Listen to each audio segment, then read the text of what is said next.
அந்த மக்களை மேலும் மேலும் துயரப்படுத்துகிற சம்பவம் தொடர்கிறது என்றால் இந்த ஆட்சியாளருக்கு சிறிதளவனும் மனச்சாட்சிகள் இல்லாமல் இன்றைக்கு துப்புரவு பணியாளர்களை இவர்கள் குண்டுக்கட்டாக தூக்கி கைது செய்திருக்கிறார்கள். யாரை இவர்கள் அடிமையாக வைத்திருக்க நினைக்கிறார்கள் என்றால் காலம் முழுவதும் இதுதான் நான் சொல்கிறேன். சனாதனத்தின் உச்சக்கட்ட முதல் இயக்கமே திமுகன்னு நான் சொல்கிறேன். கிட்டத்தட்ட 57, 58, 59 மண்டலங்களில் நாரி கிடக்கிறது இன்றைக்கு சென்னை மாநகரம். லேசாக பெய்த கனல் மழையாலேயே அங்கே நீச்சல் குளமாக மாறிப்போன அழகான காட்சியை நாம் பார்த்தோம். அப்பேற்பட்ட சொல்ல ஏன் இப்போ இவ்வளோ கிட்டத்தட்ட 100 நாட்களையும் மேலே போராடி இந்த ஆட்சியின் முடிவரை எழுதப்பட்டு கொண்டிருக்கிறதுக்கு சாட்சியாகத்தான் இன்றைக்கு மெரினா. அப்போ இந்த ஆட்சி வெக்கங்கட்ட ஆட்சியாக நடைபெற்று கொண்டிருக்கிறது. இப்போ இந்த மழை வெள்ளத்தில் ஒட்டுமொத்தமாக இந்த துப்புரவு பணியாளர்கள் வேலை நிறுத்தத்தில் ஈடுபட்டிருந்தால் சென்னை மாநகரம் இதுவரை சுத்தம் செய்யப்பட்டிருக்குமா? புதிய சிந்தனை நேயர்களுக்கு வணக்கம். இன்றைய சிறப்பு நேர்காணலில் நம்ம இணைந்திருக்கும் சிறப்பு விருந்தினர் அரசியல் விமர்சகர் திரு முகில் அவர்கள். சார் வணக்கம். வணக்கம். கடந்த ஆகஸ்ட் மாதத்திலேருந்து பார்த்தீங்கன்னா துப்புரவு பணியாளர்கள் பணி நிரந்தரம் வேண்டி தொடர்ச்சியான போராட்டங்கள். எங்கேயோ போராடினாலும் அங்கே குண்டுக்கட்டாக தூக்கி கைது பண்ணுறாங்க. இன்று பார்த்தீங்கன்னா இன்னைக்கு மெரினா ஆஃபீஸில் எதேச்சியாக இன்னைக்கு கூடி டக்குன்னு போராட்டத்தில் இறங்கினாங்க. வாழ்வாதாரமே போச்சு, எப்படியெல்லாம் படிக்க வைக்க முடியல, எங்களை பணி நிரந்தரம் பண்ணுங்க. நீங்கள் திமுக அரசு வச்ச கோரிக்கையில் திமுக கடந்த தேர்தலுக்கு முன்னாடி வச்ச கோரிக்கையை நிறைவேற்றுங்க அப்படின்னு சொல்லி இன்னைக்கு போராட்டத்தில் இறங்கியிருக்காங்க. அவங்களாம் இன்னைக்கு குண்டுக்கட்டாக தூக்கி இன்னைக்கு கைது பண்ணியிருக்காங்க. எப்படி சார் பார்க்குறீங்க? துப்புரவு பணியாளர்களை இந்த திருட்டு மாடல் அரசு தீண்டத்தக்காதவர்களாக, இன்னும் சொல்லப்போனால் தீண்டாமை வன்கொடுமை செய்கிறது. மாநகராட்சியினுடைய தலைமை அலுவலகமான வெள்ளை மாளிகை இன்றைக்கு தீண்டாமை கட்டிடமாகவும் அந்த சுற்றுச்சுவர்கள் எல்லாம் தீண்டாமை சுவராகவும் இருப்பதை பார்க்க முடிகிறது. இல்லை, தீண்டாமைங்கிறதோ ஒரு தவறான வார்த்தை கிடையாதா? ஏன்னா அந்தளவுக்கு கனமாக சொல்லணுமா அப்படின்னு கேட்குறேன். நிச்சயமாக வாழ்க்கையின் வழியை உணர்ந்தவர்கள் வேறு வழி இல்லாமல் அறப்போர் மூலமாக ஒரு மிகப்பெரிய போராட்டத்தை அவர்கள் தொடர்ச்சியாக நீங்கள் குறிப்பிட்டதைப் போல ஆகஸ்ட் மாதத்திலிருந்து 13 நாட்கள் அவர்கள் உண்ணா நோன்பை அந்த தீண்டாமை சுவருக்கு அருகிலேயே நடத்தினார்கள். நள்ளிரவில் குண்டுக்கட்டாக தூக்கி கைது செய்து சிறைப்படுத்தினார்கள். வாய்ப்பூட்டு சட்டங்களை கொடுத்தார்கள். யாரும் எதுவும் வலையொலித்தளத்திலேயோ தொலைக்காட்சியிலேயோ பேசிவிடக்கூடாது என்பதிலே இந்த அரசு அடக்குமுறையை ஏவிவிட்டது. இன்றைக்கு கண்ணகி நீதி கேட்டு நிற்கிற கடற்கரை, மெரினா கடற்கரை. அது மட்டுமல்ல, தமிழ்நாட்டை உருவாக்கிய தலைவர் பெருமக்கள் கை நீட்டி கடற்கரையில் நின்று கொண்டிருக்கிற காட்சிக்கு மத்தியில் ஆசியாவிலேயே மிகப்பெரிய இயற்கை எழில் கொஞ்சுகிற நீளமான ஒரு கடற்கரை சொல்லலாம். அந்த கடற்கரையில் செய்வதறியாது வாழ்விற்கு வழி இல்லாமல் போராட்டமே எமது வழி நிறைந்த வாழ்க்கை என்பதை உணர்ந்து கொண்ட துப்புரவு பணியாளர்கள் இன்றைக்கு 2வது முறையாக மெரினாவில் கூடிவிட்டார்கள். இந்த அரசு தொடர்ந்து தோல்வி முகத்தை கண்டு கொண்டிருப்பதற்கு சாட்சியாக இன்றைக்கு அந்த அறப்போர் மீண்டும் கைது செய்திருக்கிறார்கள். 36 பேர்களை கைது செய்ததாக ஒரு செய்தி வந்து கொண்டிருக்கிறது. ஆங்காங்கே இந்த போராட்டங்கள் தொடர்ச்சியாக நடைபெற்று வருவதை நாம் பார்க்கிறோம். அடுத்த கட்ட போராட்டம் என்ன என்பதை துப்புரவு பணியாளர்கள் ஒட்டுமொத்தமாக சென்னை மாநகரை குலுங்குகிற அளவிற்கு இந்த ராம்கே நிறுவனத்தை எதிர்த்து இந்த அறப்போர் தொடர்கிறது. அரசை எதிர்த்தல்ல. அரசு மதிய உணவு திட்டம், காலை உணவு திட்டம் என்றெல்லாம் சொல்லி 3 வேளையும் சோறு போட்டு இன்னும் வறுமை கோட்டிற்கு கீழே அந்த மக்களை வாழ வைப்பதற்கான காலச்சூழலை இந்த திருட்டு மாடல் ஆட்சி உருவாக்கியிருக்கிறது. பாராட்டெல்லாம் தெரிவித்தாங்களா சார் சமீபத்தில்? கஞ்சி போட்டு கலப்பணி செய்யணும். எப்படி இருக்குது இந்த வேலை? நான் என்ன கேட்குறேன்னா, தனியார் நிறுவனங்களில் வேலை செய்யக்கூடியவர்களுக்கு அரசே சோறு போடுகிறது என்றால் அனைத்து தனியார் நிறுவனங்களுக்கும் இந்த அரசு சோறு கொடுக்குமா?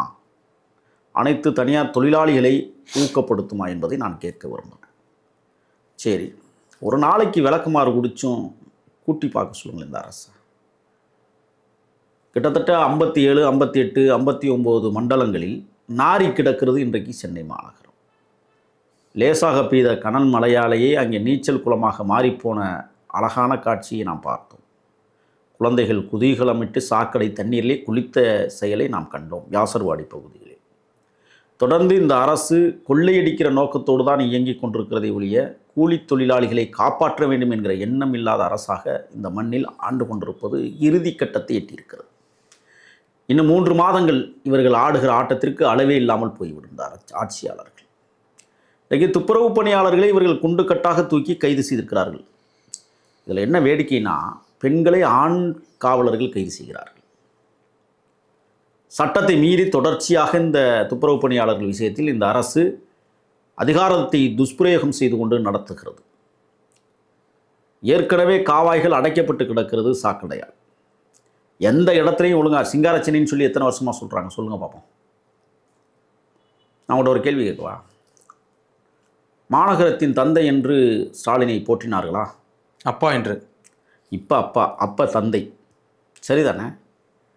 மாசுவை மாநகரத்தின் தந்தை என்று போற்றினார்கள், உண்மைதானே? சைதை துரைசாமியாரை மாநகரத்தின் தந்தை என்று போற்றினார்கள், உண்மைதானே? மேயராக இருக்க சமயத்தில் ஏன் இன்றைக்கு மேயராக இருக்கிற மதிப்பிற்குரிய சகோதரி பிரியாவை மாநகரத்தின் தாய் என்று இவர்களால் அழைக்க முடியவில்லை? அப்படின்னா என்ன? சமூக நீதி பேசுகிற இந்த ஆட்சியாளர்கள் பிரியாவை பறையச்சி என்றே பார்க்கிறது. உங்களுக்கு புரியும்னு நினைக்கிறேன். இல்லை, அப்படி பார்த்தா ஏன் மேயர் பதவி கொடுத்து தானே ஆகணும். ஒன்று சொல்லவா? இந்த பறையர்களுக்கோ பல்லர்களுக்கோ அல்லது மலைவாழ் மக்களுக்கோ வாக்குகள் மட்டும் இல்லை என்றால் இந்த தமிழ்நாட்டில், தமிழர் நாட்டில், தமிழ் சமூகத்தில் இருக்கிற சாதிய மேதாவிகள் தொடர்ந்து செருப்பால் அடிப்பார்கள். இந்த ஓட்டுக்காக மட்டும்தான் கூடி குறுகி நடக்க வேண்டிய இடத்துல அவங்க நிற்கிறாங்க. அந்த தேர்தல் வந்துட்டால் சேரிகளும் கூட பார்ப்பன திருவாக அவர்களுக்கு பார்ப்பதற்கு தெரியும். தெரியுமா அது உங்களுக்கு? ஆனால் திமுக என்ன சொல்கிறாங்கன்னா, தாழ்த்தப்பட்ட மக்களையும் நாங்கள் மேயராக்கி அழகு பார்த்துருக்கோம் பார்த்தீங்களா, இதான் சமூக நீதிங்கிறாங்களே. எதை கொண்டு அடிக்கிறதுன்னு தெரியல. புரட்சியாளர் அம்பேத்கர் வகுத்தளித்து தந்த சட்டத்தின் பிரகாரம் இடஒதுக்கீடு என்கிற அடிப்படையில் இந்த தொகுதி உடன்படிக்கைகள் ஏற்படுகிறது. தனித்தொகுதிகளை உருவாக்கியதே அந்த மக்கள் முன்னுக்கு வர வேண்டும் என்பதற்காகவும் அந்த உறுப்பினர்கள் அந்த மக்களுக்காக போய் நீதிமன்றங்களிலோ சட்டமன்றங்களிலோ பேச வேண்டும் என்பதற்காகத்தான். அதுக்குத்தான் அந்த இடஒதுக்கீடுகள். எத்தனை சட்டமன்ற உறுப்பினர்கள் ஆணவ படுகொலையை கண்டித்து சட்டமன்றத்திலே உரையாற்றி இருக்கிறார்கள் இந்த தாழ்த்தப்படுத்தப்பட்டவர்களுடைய சட்டமன்ற உறுப்பினர்கள். எத்தனை பேர் நாடாளுமன்ற உறுப்பினர்கள் அத்தானி மண்டபத்தில் குலுங்க பேசியிருக்கிறார்கள்? எவரும் கிடையாது. எல்லாம் அடிமைகளாக இருக்கிறார்கள் இந்த சட்டமன்ற உறுப்பினர்கள் அனைவருமே. 46 சட்டமன்ற உறுப்பினர்கள் என்று கருதுகிறேன். இவர்களெல்லாம் இடஒதுக்கீட்டின் அடிப்படையில் வெற்றி பெற்று கூசா தூக்குகிற வேலையை குதூகலமாக செய்து கொண்டிருக்கிறார்கள். அப்படி என்றால் அந்த மக்களுடைய வாழ்வியலை எவனாவது யோசித்து பார்த்துருக்கிறானா? 33 ஆணவ படுகொலைகளை பற்றி எவனாவது பேசியிருக்கிறானா சட்டமன்றத்தில்? எந்த சட்டமன்ற உறுப்பினராவது அதை பற்றி வாய் திறந்திருப்பாரா? 39 கற்பழித்து படுகொலை பெண்களை எந்த சட்டமன்ற உறுப்பினராவது அதை பற்றி பேசியிருப்பார்களா? இவருடைய நோக்கம் என்னவாக இருக்கிறது என்றால், தனித்தொகுதியில் வேறு வழி இல்லாமல் நிறுத்துகிறார்கள். நிப்பாட்டித்தான் ஆக வேண்டும் என்பது சட்ட விதி. அவர்கள் வெற்றி பெற்று வந்ததற்கு பிறகு சட்டமன்ற உறுப்பினர்களையும் நாடாளுமன்ற உறுப்பினர்களையும் அடிமையாக வைத்திருப்பது தான் உயர்ஜாதியினுடைய எண்ணம். அந்த அடிப்படையில் தான் நான் இப்போ ஒன்று கேட்குறேன். துப்புரவு பணியாளர்கள் கூடுமானவரை 90% மேற்பட்டவர்கள், பணி செய்யக்கூடியவர்கள் மிகவும் தாழ்த்தப்படுத்தப்பட்ட சமூகத்தை சார்ந்தவர்கள். நான் என்ன அதனாலே புறக்கணிக்கப்படுறாங்களா எப்படி சார்? நிச்சயமாக. நான் என்ன கேட்குறேன்னா, ஏன் அந்த வேலையை மற்ற சமூகத்துக்கு கொடுங்களேன். பார்ப்பன சமூகத்தில் உள்ளவனுக்கு வேலை இல்லாதவனுக்கு கொடுக்கலாம் தானே. இதர உயர்ஜாதி என்று மாறுதட்டி பேசுகிற ஜாதி வெறி கும்பல் தலைவர்கள்லாம் பேசுகிறான்ல, அந்த மாதிரி அதுவும் அரசு பணி தானே. அரசு சம்பளம் கொடுக்குது, அரசு 3 வேளை சோறு கொடுக்குதுன்னு சொல்கிறாங்க தானே. அந்த வேலையை பார்க்க சொல்லுங்கள் பார்ப்போம். சென்னை மாநகரத்தை சுத்தப்படுத்துவோருக்கு பிற ஜாதிக்காரர்கள் உயர்ஜாதிக்காரர்கள் வேலை செய்ய வாய்ப்பு இருக்கிறதா? மற்ற இதெல்லாம் நீங்கள் இடஒதுக்கீடு கேட்குறீங்கள, துப்புரவு பணியாளர்களை இடஒதுக்கீடு கேளுங்களேன். ஏன் கேட்க மாட்டீங்க நீங்கள்? இது எப்படி இருக்குது இந்த மனோதத்துவம்? யாரை இவர்கள் அடிமையாக வைத்திருக்க நினைக்கிறார்கள் என்றால் காலம் முழுவதும் இதுதான் நான் சொல்கிறேன். சனாதனத்தின் உச்சக்கட்ட முதல் இயக்கமே திமுகன்னு நான் சொல்கிறேன். ஒட்டுமொத்த சங்கி கூட்டத்திற்கான தலைமையே திமுக தான். எங்க இந்த அரசுக்கு ரோசம் இருக்குமே ஆனால், மானம் இருக்குமே ஆனால், சூடு இருக்குமே ஆனால், சொரணை கட்டவர்கள் இவர்கள். துப்புரவு பணியாளர் விஷயத்தில் இடஒதுக்கீடு அமுல்படுத்துங்க பார்ப்போம். ஏன் அதை நடைமுறைப்படுத்தக்கூடாது? இல்லை சார், இப்போ நீங்களே சொல்கிறீங்க, இப்போ இன்னைக்கு சென்னை மாநகரில் ஒரு நாள் அவர் லீவ் எடுத்தால் போதும் சென்னை நாடிடும். அப்பேற்பட்ட மக்களுக்கு தானா வந்து அவளுக்கு வந்து அரசு வேலை வழங்கி அவளை கௌரவிக்கிறது நல்லது. அப்பேற்பட்ட சொல்ல ஏன் இப்போ இவ்வளோ கிட்டத்தட்ட 100 நாட்களுக்கு மேலே போராடி அவளை ஏன் அந்த அளவுக்கு கட்டாயப்படுத்தணும், வலுக்கட்டாயமாக குண்டு கட்டா அவளை வந்து கைது பண்ணணும்? ஏன், என்ன காரணம்? ரான்கே நிறுவனம் வந்து ஒரு கோடிகளில் கொட்டி லஞ்சமாக கொடுத்திருக்கும் என்று நான் கருதுகிறேன். குறிப்பாக இந்த இந்து சமய அறநிலைத்துறை அமைச்சர்னு ஒருத்தர் இருக்கிறார், ரவுடித்துறை அமைச்சர் சேகர் பாபுன்னு ஒருத்தர். அவர் இந்த விஷயத்தில் நிறைய பணத்தை பார்த்து விட்டார் போலும். மரியாதைக்குரிய தங்கை மேயர் பிரியாவுக்கும் இதில் பங்கீடு இருக்கிறதா என்கிற கேள்வியை நான் எழுப்ப விரும்புகிறேன். அதனால தான் இவ்வளவு தூரம் இந்த மக்களை இழுத்தடிக்கிற வேலை. பணம் தான், வேறு ஒன்றுமே கிடையாது. பணத்திற்காகத்தான் இந்த அப்பாவி மக்களை பழிதிருக்கிறார்கள். இல்லைன்னா நீங்கள் அரசாங்கம் கொடுக்குற சம்பளத்திலேயே இவங்க கொள்ளையடிக்கிறாங்களே. ஆமாம். இப்போ தரம் பிரித்தல் என்கிற வேலை திட்டத்தின் கீழே எத்தனாயிரம் கோடி இவர்கள் கொள்ளையடிக்கிறார்கள் தெரியுமா? இன்னைக்கு பள்ளிக்கரணை சதுப்பு நில பூமியே இன்றைக்கு காகிதங்களால் மறைக்கப்பட்டிருக்கிறது. புரியும் நினைக்கிறேன் உங்களுக்கு. குப்பை மேடா. மணலி அந்த சமதளக்காடு இன்றைக்கு குப்பை மேடாக காட்சி தருகிறது. இதை தரம் பிரிப்பதிலேயே ஏகப்பட்ட கொள்ளை நடைபெறுவதாக நம்மளுக்கு தகவல் வந்து கொண்டே இருக்கிறது.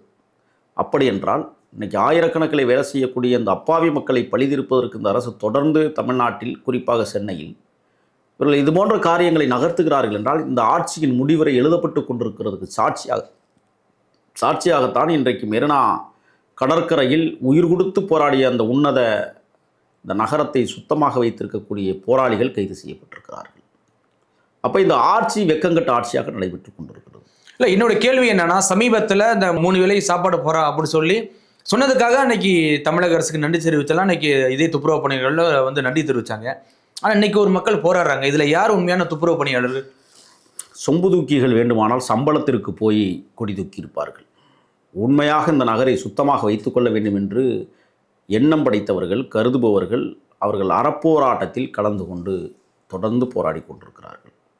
ஆக இன்றைக்கு நாம் பார்த்தோம், 13 நாட்கள் அவர்கள் பட்ட துயரம் என்னென்ன என்பதை நாம் பார்த்துருக்கிறோம். இப்போ இந்த மழை வெள்ளத்தில் ஒட்டுமொத்தமாக இந்த துப்புரவு பணியாளர்கள் வந்து வேலை நிறுத்தத்தில் ஈடுபட்டிருந்தால் சென்னை மாநகரம் இதுவரை சுத்தம் செய்யப்பட்டிருக்குமா? முடியவே முடியாது. கண்டிப்பாக. ஆக நீங்கள் ஒரு செய்தி உங்களுக்கு சொல்லணும்னு நினைக்கிறேன். விஸ்பர்கள் வீதியில் வீசப்படுகிறது, தெரியுமா உங்களுக்கு? உண்மைதான், நானும் பல இடத்துல பார்த்துருக்கேன். பேம்பர்ஸ் வீதிகளில் வீசப்படுகிறது. அது எவ்வளவு அசிங்கம் என்பதை இங்கே இருப்பவர்கள் உணரவில்லை. 7வது மாடியில் வசிக்கக்கூடிய பணக்காரன் அங்கிருந்து தூக்கி சாலையில் வீசுகிறார். கவரில் போட்டு அப்படியே விட்டு செய்கிறான். யார் எடுப்பது? அப்போ அவனுக்கு எவ்வளவு அதிகாரத்திமிர் இருக்கிறது? 7வது மாடியிலேருந்து ஒருத்தன் தூக்கி வீசுகிறான்னு சொன்னால் எவனாவது ஒருத்தன் எடுத்துருவான் கீழே அப்படிங்கிற எண்ணம் இந்த மக்களுக்கு ஊட்டியது இந்த அரசுகள். எவ்வளவு குப்பையாக இருந்தாலும் சரி. ஆனால் அதில் இன்னொரு விஷயம் சார், இதே துப்புரவு பணியாளர்களுக்கு நைட்டில் வேலை செய்கிறாங்களே, அவங்களுக்கு பாலியல் ரீதியாக தொந்தரவு வருது அப்போலாம் சொல்கிறாங்க சார். அதாவது மேல் மட்டத்தில் இருக்கிற அதிகாரிகள் கொஞ்சம் இந்த துப்புரவு பணியாளர்களை ஏதோ வறுமையின் காரணமாக இரவெல்லாம் தூக்கம் முழித்து இந்த வீதியை சுத்தப்படுத்த வேண்டும் என்று வருகிற சகோதரிகளை உறவாட அழைத்து மோசமாக ஒரு சில பேரை, நான் எல்லாரையும் குறை சொல்லிடக்கூடாது, ரொம்ப கவனமாக இருக்கணும், ஒரு சில பேரை காசு கொடுத்து இச்சைகளுக்கு அழைப்பதாகவும் நமக்கும் தகவல் வருது. இதில் யார் ஈடுபடுறா? காவலர் சொல்கிறீங்களா? எப்படி? அதாவது அங்கே பொறுப்பாளர்கள், ஓ, இந்த கூட்ட சொல்லி உத்தரவிடுகிற அதிகாரிகள் அல்லது அந்த அதிகார மட்டத்திற்கு கீழே இருக்கிற சின்ன அதிகாரிகள் வளைத்து போடுவதாக பல இடங்களில் செய்தி. வாண்டடா கூப்பிட்றாங்களா? எப்படி சார்? வாண்டடா அப்படின்னா உனக்கு வேலை, நீ வேலை செய்ய வேணாம், உனக்கு சம்பளம்.